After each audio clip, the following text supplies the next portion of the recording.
Good evening, everyone. Welcome to A Journey in Boots from Trauma to Triumph. I'm Dr. Royster. I am the CEO of Semper Modis. It is a private practice that is compiled of individuals who have served their community and their country. And we treat everything from adjustment disorder to personality disorders. And tonight we have a special guest. He is my co-host tonight because Dorothy's on vacation. This is retired Chief Master Sergeant Scott Hendrick. So co-host. Holy smokes. Dorothy goes out of town. They'll let anybody do this, really, you know. I know I had to practice 2 weeks in a row, and the first time I did this, I canceled it like immediately. So yeah, I'm hoping tonight goes better. Man, we are scraping the bottom of the barrel.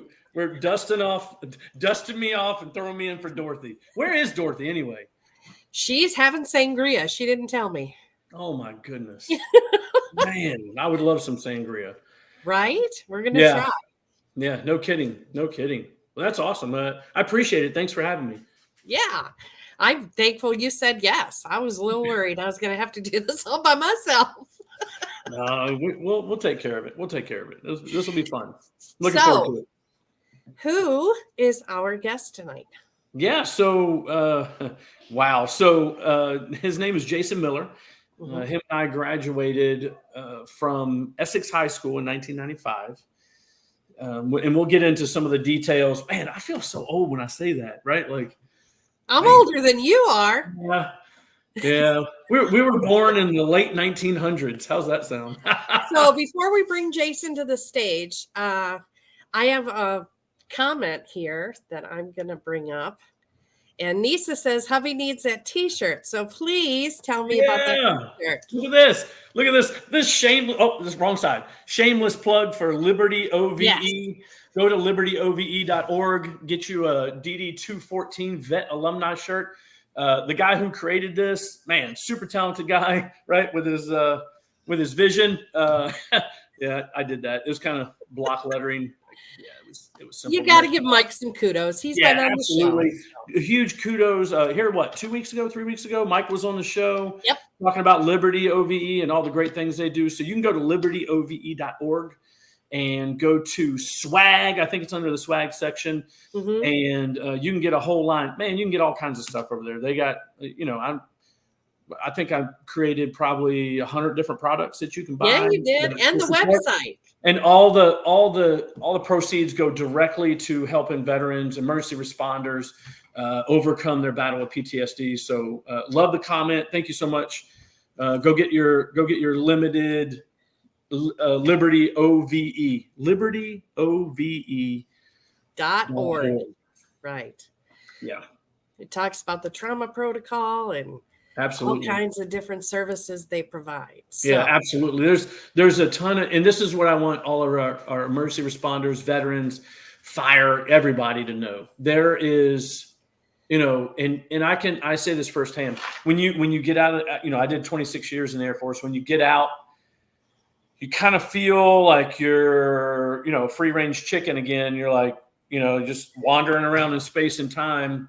Displaced, depression. But absolutely. But there's a ton of good human beings in this world, contrary to what you see on the news, contrary to sometimes what you see in person.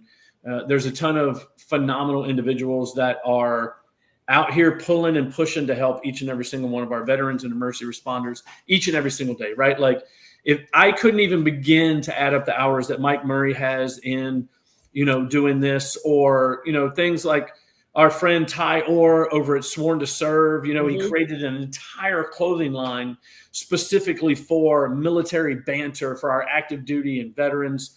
He's got some phenomenal gear. And, a portion of his proceeds go to all these nonprofits that help all of our first responders and veterans and things of that nature. So, man, I can't lift those guys up enough. So huge shout out to Mike Murray, huge shout out to Ty Orr, for doing the good work, right? Continuing to push, continuing to move the needle mm-hmm. on veteran suicide, emergency responder suicide, because it's a huge, huge problem in our culture today. And I don't even want to begin to think where it would be if we didn't have those folks pushing and pulling each and every single day. So huge shout out to them. But enough about that. Let's get Jason Miller in here. Man, what a great guy. Graduated, like I said, in the year of our Lord 1995 from Essex County. Look, coming to us live and direct from Essex County. Let's give it up for my man, Jason Miller. Hey, everybody. So, Jason, man, we go back, dude. I was thinking about it in the pre-interview, man. We go back a while. Yes, it's so great. I think the last time I saw your face and your amazing haircut was at our 20th high school reunion? I think it was, yes. Woo! Yeah, I think it was. Man, we pushing it. We pushing it. Yeah. So tell us what you've been up to, man, since then. What have you been up to? Nothing much, man. Just kind of just working, doing my thing, and doing what I enjoy doing. I enjoy my career, and they say if you love what you do, you never work a day in your life. So, that's it. So why don't you take a minute and tell the folks what you do for a living? I am a deputy sheriff with the Essex County Sheriff's Office. I have been at the Essex County Sheriff's Office now for almost a year. However, I have September will be about 23 years total in law enforcement in Virginia altogether. Wow. And man, I tell you, I often said when I retired, I was going to come back and be the mayor of Tappahannock. But Really? I swear to God, I did. I was like, I'm going to get out and I'm going to move back to Tappahannock and I'm going to be the mayor and I'm going to help out that town. I'm going to do it. Right. Like, and then I found Destin, Florida, and I didn't go back. So, but for you, how does that feel, man? Serving a community in which you grew up, right? Talk to us about that. That's amazing. He's a little frozen. There he is. It's a good feeling. It's truly amazing to serve in the community that I grew up in.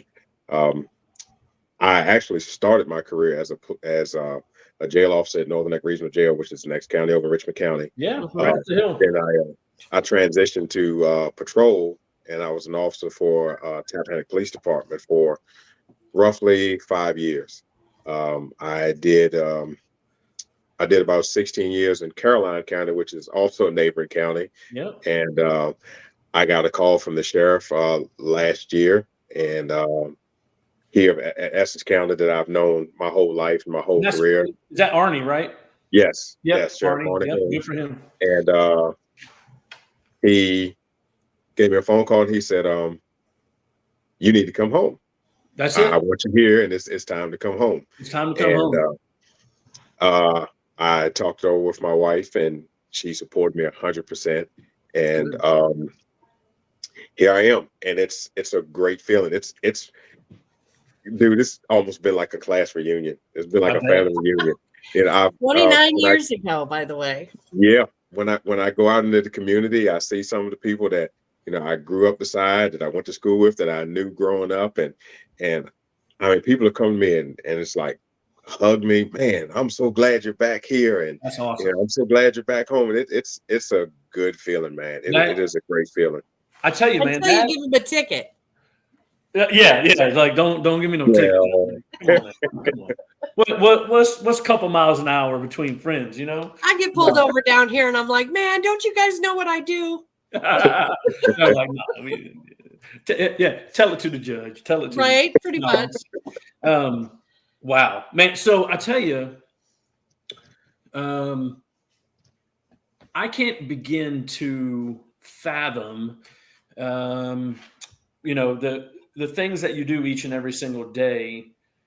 And let's be honest, and sometimes to kind of an ungrateful population, right? Like, yes, very, very little times are we like, oh, Officer Miller, like, come, hand out this award for this kid who's killing it. It's, hey, we need to go arrest this cat because he's, doing X, Y, Z, right? Like, it's not. I don't want to say the underbelly of society, because I think there's a huge connotation associated with that. But like folks that need some help, right? Like that are in real need of help. What is that like? How does that feel like each and every single day? That's got to be when you put your uniform on, that pressure that you feel each and every single day, man, like talk to us, because for me in the Air Force, we're in the Air Force, we're smart, right? Like we send people, like we launch the aircraft. Yes, we're very smart. Go do our bidding, and then we fix it when they come back. So, I mean, I've deployed, yes, but not, outside the wire each and every single day. When you put that uniform on, and that may be, no kidding, your last day. So kind of talk to us about, what that pressure is like for you. It can be a pressure situation. Where I put my uniform on, and it's every day it's a mindset. You have to be in this line of work. I feel like it helps when you're two different people. At home and with my family and my children and my wife, I'm Jason, and when I put the uniform on, I'm Deputy Miller. That's And right. you have to be two different people, because you can't. One thing I've learned from all of my years of doing this is you can't let this job consume you. If you let it consume you, then it could be detrimental to your physical and mental health. But to touch on what you said about me having to deal with society's worst, I remember in the academy, one of our instructors said that you have 95% of society, which is most of society, are decent folks. They might Right. not know all the rules, all the laws, but they try to do the right thing. They They try. try to be decent folks. There's only that 5% that are the ones that do otherwise. But in Right. my profession, unfortunately, I deal with that 5%, 95% of the time. 95% of the time, right? Right. And it's also unfortunate that a lot of times when I do meet good citizens, unfortunately, they're victims. So Yeah. I try at least once throughout my shift. Sometimes I get busy and I can't do it, but I try at least once throughout my shift to make a positive encounter, at least one, with a total stranger. Yeah.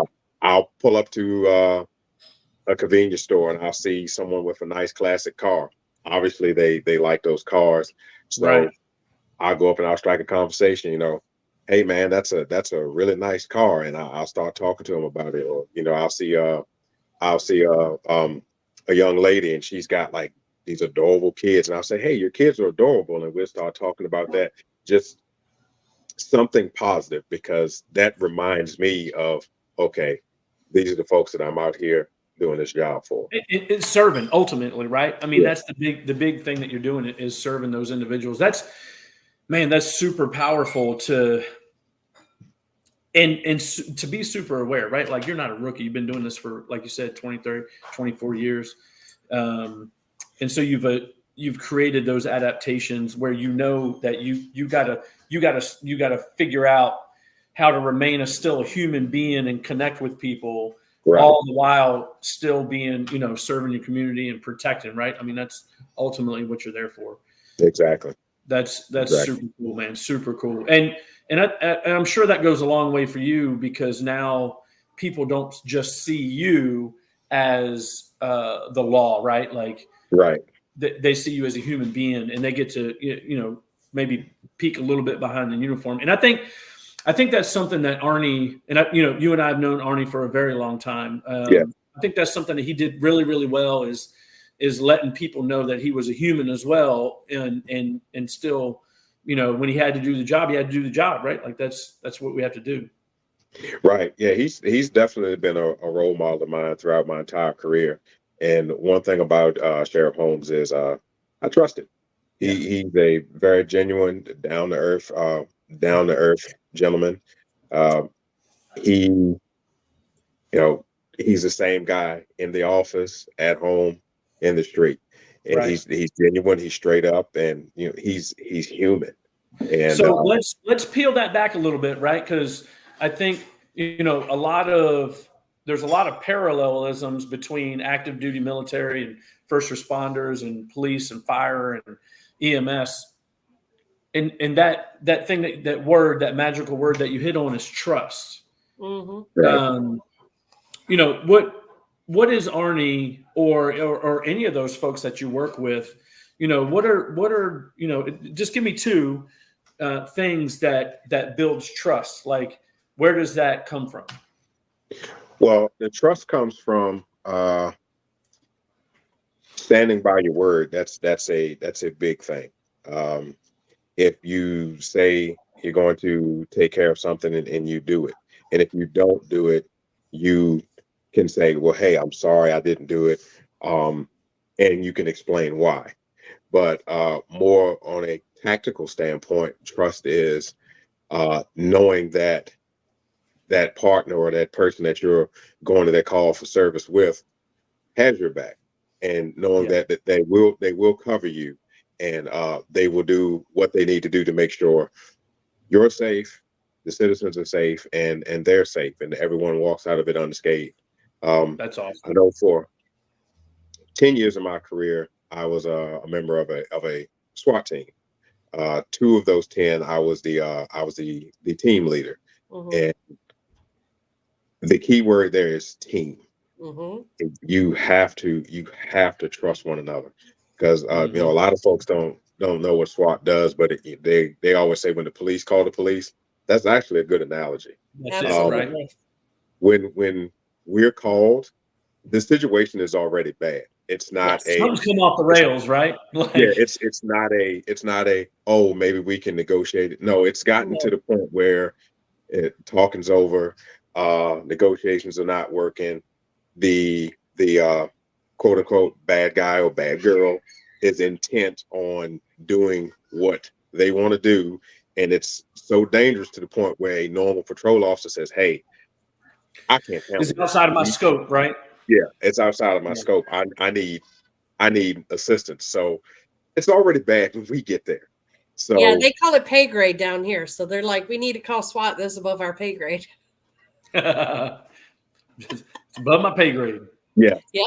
yes. So on that team, yeah. So on that team, you have to you have to trust each other like family. Yes. Yeah, when you go into a room of the unknown, you have to know that the person that's on your left or right shoulder that's going in that room with you has your back. It's Yep. protecting you just like you're protecting them.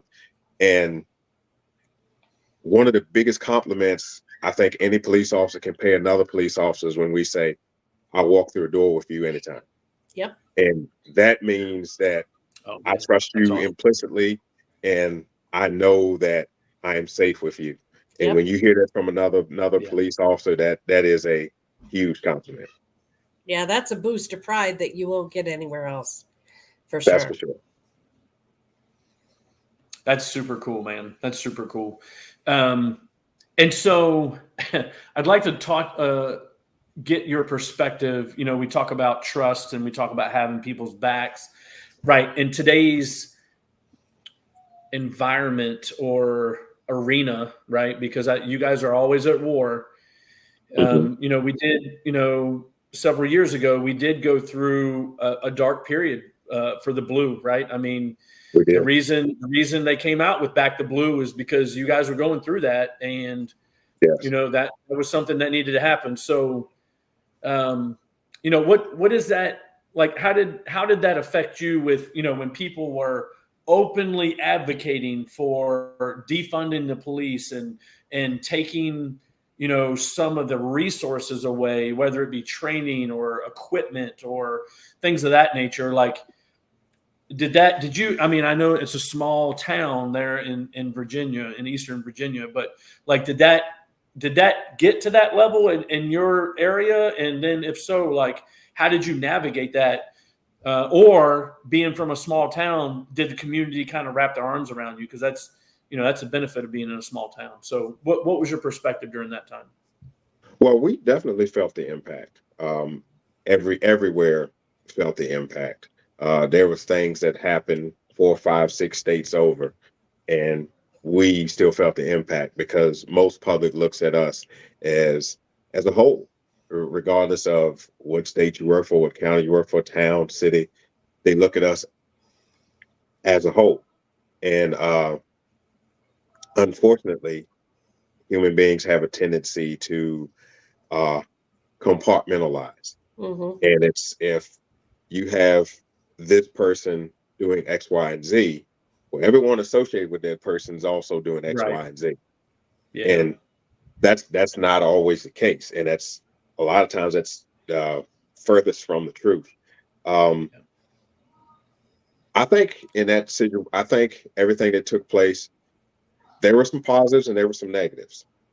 Some of the positives, I believe, is us as police officers sat down and said, hey, what can we do? Those of us that want to do the job and do it right, what can we do to earn the public's trust? Right. Okay, let's be more transparent. Let's let them see what we do. Let's uh let's get out into these communities and let's talk to people. Yeah, they see us all the time, but most of the time, like we said earlier, there are a lot of Right. times people only saw us when it was bad. But Something bad. now, Right. yeah, now it's different. We have national night. Uh, we do things with the Special Olympics. We we do things like Shop with a Cop, where we bring in kids and we take them shopping for the holidays, and we do community events. We have several guys on our staff right now that coach football. They coach high school football. They coach little league football. They mentor, and now people are starting to see. Well, you know what? All those guys are not bad. All Yeah. those Yeah. guys are some of those Right. guys, most of those guys are doing this because they actually care about people and they want to do it. And I always tell folks, especially a lot of my non-law enforcement friends, me as a law enforcement officer, I probably despise a corrupt officer more than the average Oh yeah. citizen. And the Absolutely. reason the reason being is because it's a hard job doing this the right way. It's a Yes. hard job being Hundred that guy percent. that always walks that line and does it the way you're supposed to do it. I work hard at that every day. So for this, and it's an honor and it's a privilege to wear that badge and to serve your community and to protect your community. And I feel honored every day when I go out there and I do that. And then you have some guy or some girl that goes out here and they just want to abuse their authority. Mm-hmm. Yeah, that angers me because it makes those of us that do this job the right way look bad. It makes us look really bad because again, we're compartmentalized. So if you have one officer that does one thing that's not correct or excessive or abusive, we're all looked at like that. And Right. a lot of times it's unfair because if you think of the thousands and thousands and thousands of police officers that go out here every day and do their best to do the job the right way, and no one sees it, and we don't do it for the acknowledgement, we don't do it for the kudos, we Oh, don't do it 100%. for, hey, you did a good job, or the pat on the back. We don't do it for that. We do it because we care and we want to do it. Thousands upon thousands of police officers every day do their job the right way. No one reports it on the news. It's not in the Oh paper. no. Nothing. But you No. get one officer that does one thing that's just off the rails. It's everywhere. It's Right. Yeah. everywhere. And it's Yeah. and it's not just with police, it's with every profession. It's with every profession. You have thousands and thousands of teachers that go to work every day and do the job the right way. No acknowledgement. You let one teacher go out here and do something wrong. And Right. that's Right. it. Yeah. Doctors, lawyers, it's in every profession. I mean, and It's sad. as It's sad. yeah, as humans, that's what we do. We don't think about the thousands upon thousands of people that do the good stuff. We focus on that handful of people that does everything the wrong way. And then it makes all of us Yeah. look bad and everyone compartmentalizes and says everyone does that. And it's not the case. 100. Yeah. Yeah. So let's roll back a So little bit. let's. I got to get into this part, right? So, um, two things. First off, like, what made you decide I'm going to go serve my community for no money? Well, You my guys don't story, make a lot. So, and I don't think people understand that. I think people seem No, to we think don't. that you're making just like six figures when you come out of the academy and No, we don't. ride nice cars and you're doing all No, this. we don't. Man, I Right. see you be balling out there. I see you. Don't No, be we playing. don't. I see you. No, it's a valid point, right? Like it is. We- It's super valid. Talk to us. Yeah, we don't. Yeah, talk to us We about don't. that. Like, No, we what don't make a makes lot. you want to jump in that pool? Yeah, we don't make a lot. Like it's one of Well, the few professions where you actually risk your life every single day for less than six figures. Like, who said that was a great idea, right? Mhm. So what Well, my made story's you a little. decide, you had a 5-year break between, high school Mhm, graduation and actually entering the police force. So what made you go, mhm. I'm going to the academy? Well, my story's a little different. Uh, I never, never, as a teenager, thought I would ever be a police officer or anything like that. Um, I I have two family members. I have a lot of family members that are either military or law enforcement. By the way, um, my dad was Well, Army. clearly you got Worked one for, on here right now. yeah, yeah. My dad was Army. He was a World War II veteran. I was a late baby, so but and his brothers they were all in the military as well. I have cousins that are law enforcement. Um, two of my cousins that I'm really close with, they were actually corrections officers. Hmm. And I was kind of at the point in my life where I was kind of unsure what I wanted to do. I had done a little college. I still wasn't sure of what I wanted to do. And at the time, I saw that they were in corrections, and I was like, "Wow, that looks like something I'd like. It looks structured. It looks important. Um, looks disciplined. It looks like something I'd like to do." Well, I applied at two places. I got turned down, and kind of got discouraged, and I kind of left it alone. And I was doing just odd jobs and working just regular 9 to 5s make ends meet.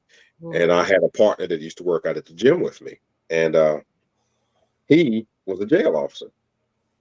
And he said, "Hey, man, I think you'd be a good jail officer." And I was like, I tried that path. Um, I got turned down so many times, I just gave it up. And he said, "Well, look, dude, where I work, we're hiring. Um, all they can tell you is no." That's And I right. said, "You know what? What the heck?" Put in my application. About a week later, I get a phone call. They want to interview me. And this was Northern Neck Regional Jail over in Warsaw. And Hmm. they interviewed me. And apparently I did a good job as they brought me back in for the physical and the background check and all that. And I got hired. And I was like, wow, okay, I'm a jail officer. And You done messed around and got hired. yeah, messed around and got hired. I So ran groups at Hampton Road Regional, so I appreciate that. yeah, yeah.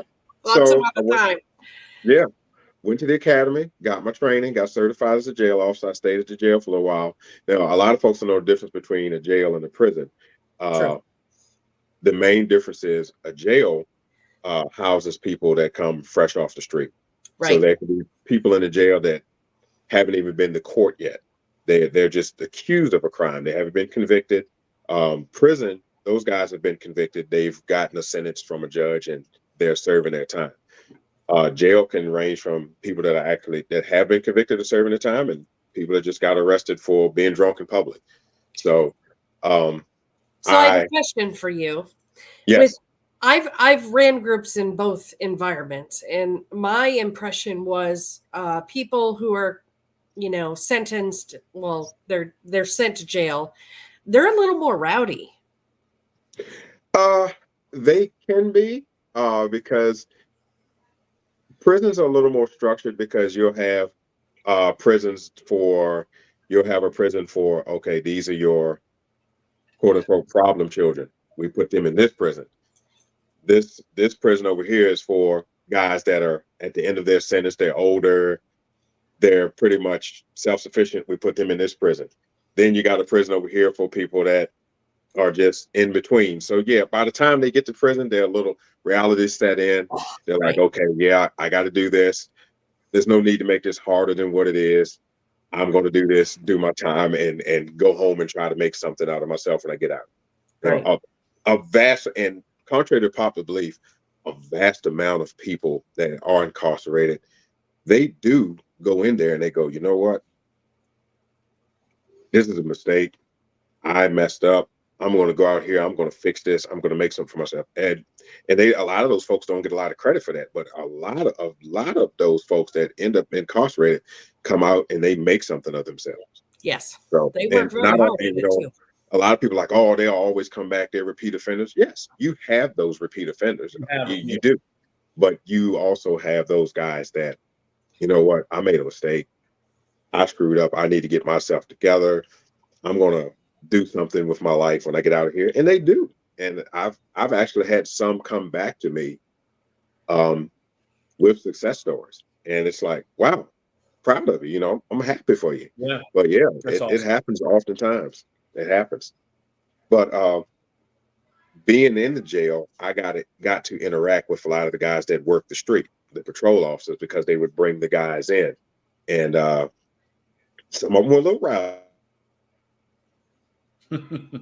And sometimes the street officers needed some assistance getting them into the facility, and you know, whether it be I'll be able to talk them down and kind of negotiate with them, or some of them weren't talkable. Some of them didn't want to have a conversation, and some of them you had to encourage No, to, yeah, you know, comply. But yeah. a lot of those guys would tell me, "Hey, man, you know, I think you'd make a good patrol officer." And I was like, "Yeah, never really thought about it." And I had a lot of them come to me and tell me that. And I thought about it, and I thought about it, and then I heard that Tappahannock Police was hiring for a police officer. I was like, "Hey, Tappahannock, I grew up there." Um, Put in an application there. This I had been at the jail for a little over 2 years. Put in an application at Tappahannock PD and got hired. I was like, "Wow, I'm a cop." So uh, I got hired, and you have to go back through the academy again because jail academy and police academy are different. A lot of the things are very similar, but police academy is a little more extensive as far as Right. the do's and don'ts of patrol. So it's a Hmm. little longer academy. It's a little more extensive. So and then when you graduate, they kind of make a not a big deal. It's kind of like a high school or college graduation. Your family can come up and you go on stage and you know you Yeah. have a class speaker and everything like that. Um, my mom went to my graduation with me and she gave me a locket. And in the locket was a picture of my father who I lost when I was 12. And Aw. I put that in my pocket. After I graduated, she told me, she said, you know, I never told you this. Your father always wanted you to be a policeman. Wow. And that hit home That's because, awesome. yeah, my dad Yeah. was without a doubt my hero, without a doubt. Um, he had, he found out he was diagnosed with cardiac disease when I wasn't even 1 year old. He Oh had his wow. first Mm. heart attack when I was 10 months old. And they had to do open heart surgery and they did a bypass. And they gave my dad 8 years to live. Uh, he had to retire from his job. He used to work at the military base in Indian Head, Maryland. And Hmm. so he was stay-at-home dad. He was Mr. Mom, That's and right. mom worked full time. But they gave him 8. He lived 12. And he had his second heart attack when I was about, I want to say 7 or 8. Oh wow. And when I was 12, he had a massive heart attack. I was actually the one that discovered him after he had his massive heart attack. So And where were you at this time when you were 12? Were you in Virginia or in Maryland yeah, still? we moved to Virginia when I was 2 years old. So I Oh, have, two. Okay. Okay. yeah, All right. I have memories of where we lived in Charles County, Maryland, because my mom still has family there and we go visit and whatnot. So I have Right. memories, but my life that I remember vividly has been in Virginia. Yeah. And Yeah. Yeah. we were living in a part of Essex called Champlain at the Yeah. time, and we actually rented a house from one of my dad's old work buddies at the military base. And I'll never forget, it was December 6th, 1989. We had a long driveway, so I run the driveway to get home. Um, my mom was in the house cleaning, and she was having problems getting one of the windows up. So I helped her get the window up, and she said, "Well, your dad's out back chopping wood." So I put my backpack down and I ran outside, and there he was laying on the wood pile. So yeah, my mom had taught us, me and all my siblings, she had taught us, she taught us where my dad's nitroglycerin tablets were, how to give them to him, how many to give him, what to do, phone calls to make, everything. I Wow. immediately popped into action. Uh, I told mom, I ran to the bedroom, I grabbed my dad's nitroglycerin pills. From the time I ran in the house, got his nitroglycerin pills, came back, he was gone. Yeah. That, Wow. that was it. At 12 Yeah, years old. 12 years old. And I think it hits different when you're a kid because you don't even know what life is yourself. No Y- y- kidding. y- Yeah, I'm 12. I still played with action figures. I Right. had a Nintendo. Um, I knew girls were cute, but if I caught one, I wouldn't know what to do with one. you Yeah, know, man. and Look, so I so had so much left to do, and he's gone. And at a critical point in my life, because I'm about to be a teenager, you know, he's supposed to be there to tell me do's and right. don'ts and Hmm. teach me right from wrong, teach me how to be a man, and it's gone. But now that I'm older, I look back and I go, it was a blessing because he was only supposed to live 8 years and he lived 12. Right. And you know what? I was getting ready to ask you this. Um, you had a huge experience with trauma, right? I mean, even at I did. 12 years old. I did. um, how did that shape your perspective on success now? How did Uh, going through that at 12 years old shape your perspective in regards to success now? Going through that at 12, like I said, it was difficult because, again, like I said, I think it's a little different for a child because we don't know what life is ourselves. And here is the guy that I think is Superman, and he's gone. And Yeah. I went through a lot of emotions. Initially, I was in disbelief. No, this is a bad dream. I'm going to wake up and everything will be fine, and Dad will be here. I'm saying, this is just a terrible dream. And I don't. And I went through anger, uh, fear. I mean, you name it. Like it's a disbelief. You know how they say Yeah. what is it? The stages of grief. You have The stages denial of and grief. Yeah. yeah. Denial, I went through all of anger, those. Yeah, bargaining, depression, yeah, anxiety. went through all of those, Hmm. but it never really set in as being real to me until, unfortunately, I saw him in his casket, Oh, Yeah. and that's when it really set in. I was like, "This is real. That this is really happening." And the night of the wake, um, and a lot of folks don't have wakes anymore, and I think it's a good thing. But back then it was kind Mhm. of a tradition. You had a wake, and then you had the funeral, Right. and I was at the wake, and all of those pain, and I cried and cried and cried and cried and cried and cried. And when the funeral came the next day, I was numb. I, Yeah. I had cried all my tears. I was numb. I was just sitting there, and I Mhm. was just like, and it snowed. And could see a lot of you guys didn't know that I had missed time because that December, I don't know if you remember, it It was snowed 2 weeks for off, weeks. right? Yeah, Yeah, it it was snowed for 2 or weeks. 3 weeks. Yeah. I remember Yeah, so that. a lot of you guys didn't know that I had went through this. You just thought I was on Yeah. snow Yeah. time like you guys were. But Yeah. it snowed and it stayed on the ground for almost January. And Yeah. I want I to say we went to school remember, for a week and we're out for a yeah, month. yeah, yeah. Yeah. And I remember, and it was funny because my mom used to always tease my dad because he should always say he could smell snow. And the day Mhm. he passed, he was chopping wood, and mom said, "Well, honey, why don't you come relax?" And he was like, "No, I'm gonna make sure we have enough firewood. I For smell the yeah. snow." He died on the 6th. On the 8th, the snow hit, and it didn't disappear until January. Yeah. Wow.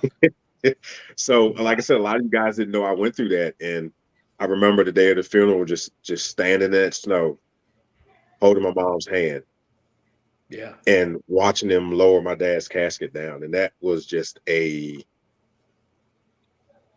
oof, man. So And that was a feeling.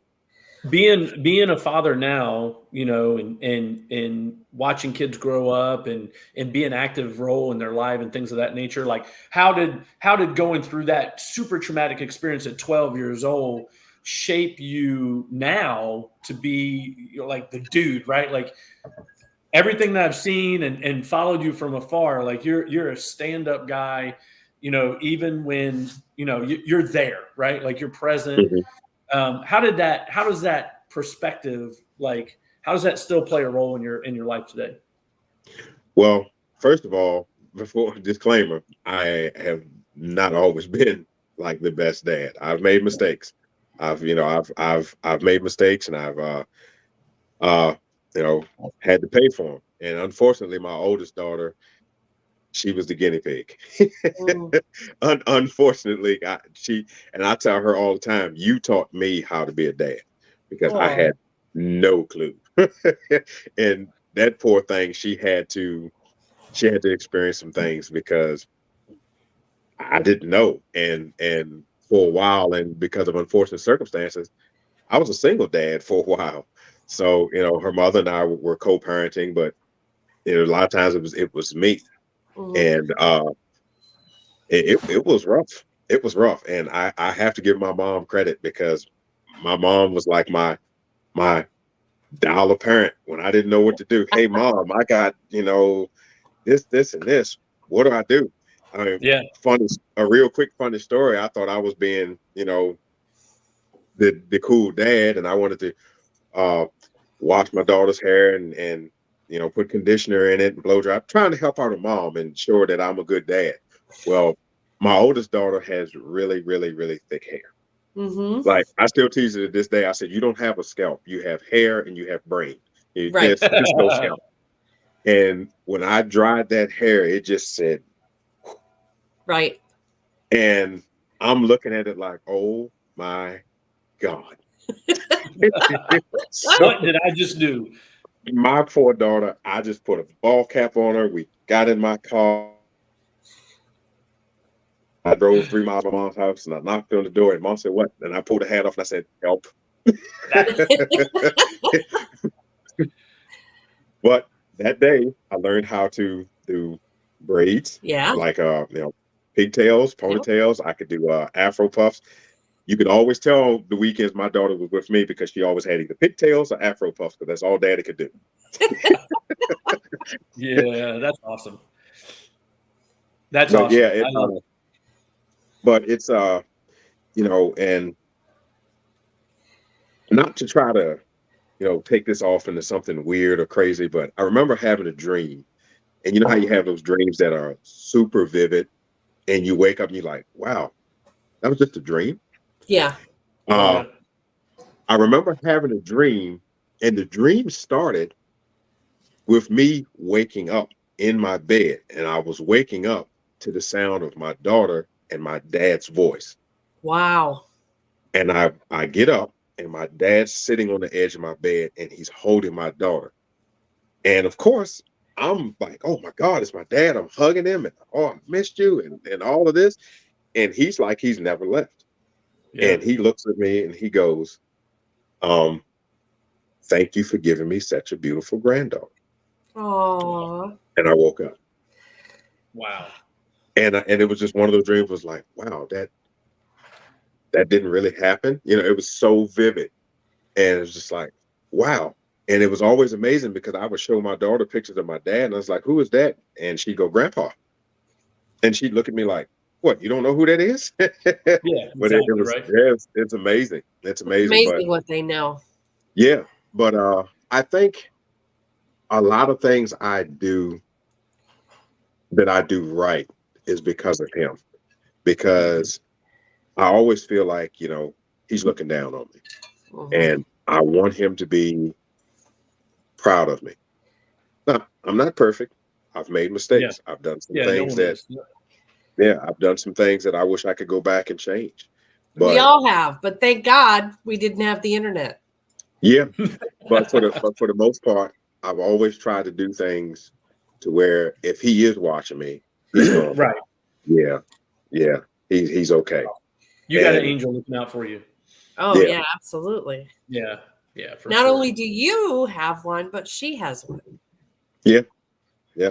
All of my kids do, and they none of them never met him, but when I show them photos, they automatically know that's Grandpa. That's that's Oh, that's Grandpa, no question. And That's they awesome. they've all told me that they wish they could have met him, and I said, well, he's met you. You just don't know it yet. Yeah, yeah. You right. just don't know it. You just Yeah, don't know it. He hangs out with you all the time, don't you know? yes, he does. Exactly, exactly. Well, that's awesome, man. I just want to say thanks from the bottom of my heart coming on here.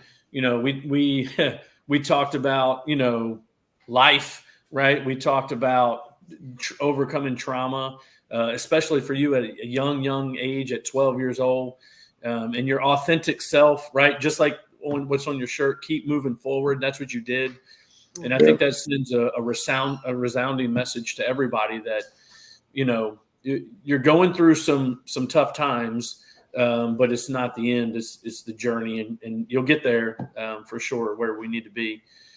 So on behalf of all the 50,000 people that are watching, I'm glad you weren't nervous at all. By the way, for everybody that's that's you mentioned watching, right? Like, 50,000. and I hope, yeah, right. I hope this gets put out and with your tribe and your crew, same way with mine, and then people get to see the authentic Jason that I knew and grew up with, but they only see you as Officer Miller, and so Right. having that other side of things, I think that's super super great. So thanks for coming on here. Thanks for being part of Essex County, right? Serving and protecting the people of Essex County Thank you because they for need having me. you today. Thank you for having me.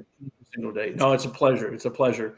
And there's some more stuff we'd love to get into, but we like to keep it at an hour. So we'll have to have you back again for sure. And there's some other things that you brought up that I took some notes on that I want to go back and touch on for sure. So we'll have you back for a part 2, and we can we were easy today. We didn't ask any hard questions.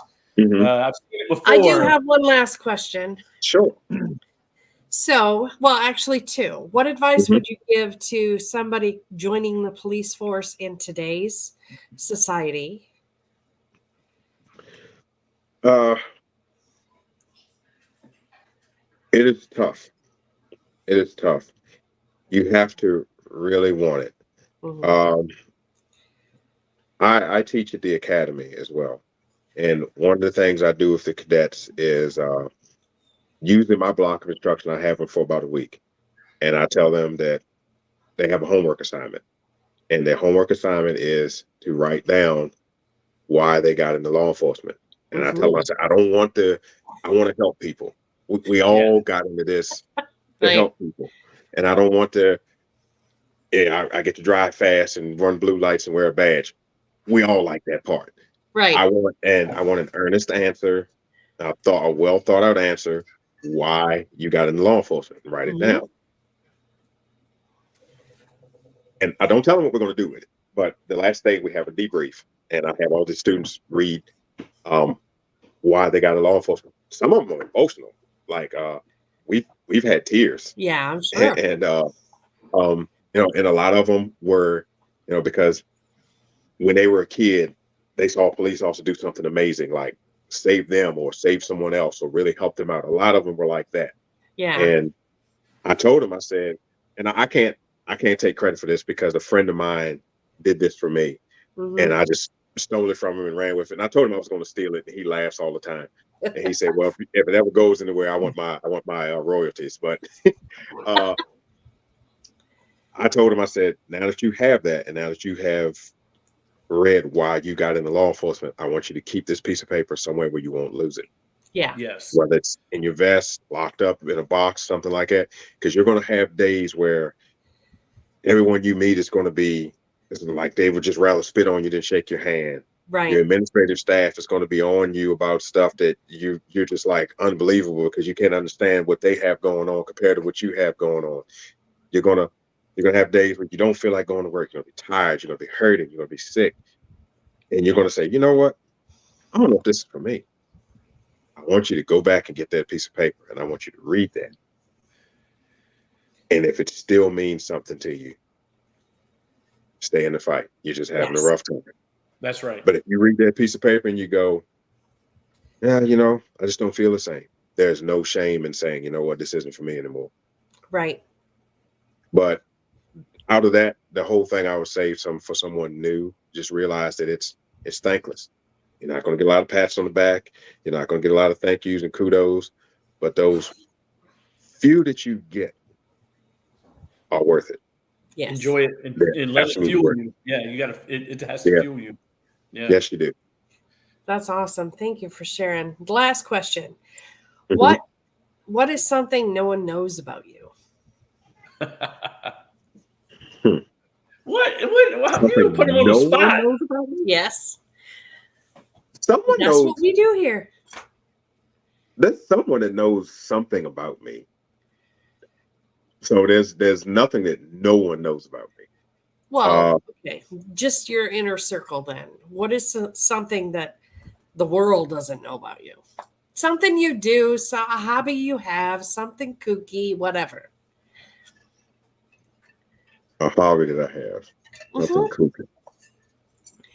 Okay, I do have a guilty pleasure. There it is. I still watch pro wrestling. Oh, yes. That's awesome. I still watch pro. Yes, I know I'm not one of those guys. It's real. No. Yeah. No. Hey, it is real. All right.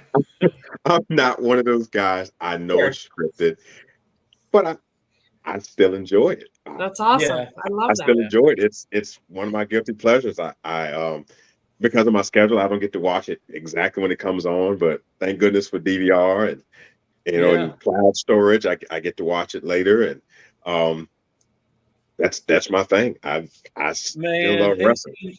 I think it affords you time just to disconnect and just and it's like you said, it's a guilty pleasure, right? But it is so just to not. It's just to be in there and enjoy it. It's so funny. So in the military, all the squadrons will have their little chants, right? Like they'll say something. One, like the senior enlisted leader will stand up and say something, and the whole crowd will echo it. In the 16th, I would stand up and I'd say crows, and then everybody would yell, "Join the murder!" Right? So that was kind of the thing. And the security forces squadron that's here at Eglin, the senior enlisted leader will stand up and say, "Can I get 2 claps and a Ric Flair?" And everybody goes, "Woo!" Everybody. It's hilarious. That's awesome. Every time. I crack up laughing every time. "Can I get 2 claps and a Ric Flair?" And the timing is probably spot on too. Right. So, Jason, everybody does it. Thank you so much for being a part of this show. I'm so happy to meet you. If you want to stay back for a couple minutes after we end the stream, I would be very, very appreciative. Scott, thank you for finally creating a space in your schedule so that you could be my guest host. Man, I appreciate it. And for the folks that don't know, like I have a son that's training for the 2028 Olympics, and it's nonstop, right? It is nonstop. Matter of fact, Stacy just left to go get him from strength training, and then we have a Zoom meeting with the coach tonight, actually. So that starts in like 5 minutes. Yeah, I'm trying to get you out of here, man. Yeah, no, it's all good. It's all good. So, but everybody out there, and to you, Jason, and to all our emergency responders, fire, police, EMS, active duty military. I say this from the bottom of my heart. When you feel like you're alone, and we've all been there, and it sucks, you have a community that's standing by, right? Whether it's a nonprofit organization, whether it's Back to Blue, whatever it is there. And there's nothing wrong with reaching out to folks and saying, hey, like, I need help, whether it's calling Dr. Royster, calling me, whomever. So all of our people out there, let's not be too proud, right? No matter what's going on in your life, lean in. If you need help, get help, right? Like use the crisis hotline. You have all these wonderful people standing by that love you wholeheartedly and are there to help, and will walk through the flame with you side by side, right? And Jason, I know you've done this. You go to a scene and there's a dude that's, he's suicidal, or he's been drinking too much and not having the right thoughts. And you're the dude that's going to stay there with them all the way through the end. And for that, we love you. Thank you. That is amazing. Well, thank you for your support.